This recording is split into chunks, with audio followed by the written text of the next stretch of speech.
सोनिया गांधी, राहुल गांधी, पवार साहेब, लालू प्रसाद, फारुख अब्दुल्ला या सर्वांवर बाळासाहेबांनी आपल्या ठाकरे शैलेत हल्ला केला।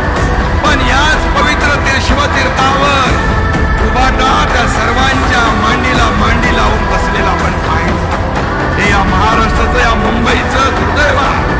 खरं म्हणजे समोरच बाळासाहेबांची समाधी शक्तीस्थळ आहे आणि खरं म्हणजे या उभाटाची हे थेर पाहून बाळासाहेबांच्या मनाला देखील यातना होत असतील याचा विचार त्यांना नाही।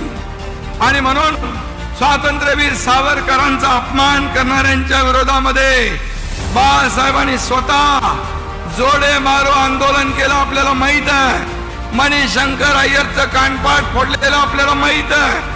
पण उभाटा त्याच काँग्रेसचे जोडे डोक्यावर घेऊन मिरवताना आपण पाहतोय। आणि म्हणून बाळासाहेब म्हणायचे काँग्रेसचं गवत उपटून टाका, पण आज त्याच गवतात हे उभाटा लोळताना आपण पाहतोय। हे दुर्दैव आहे।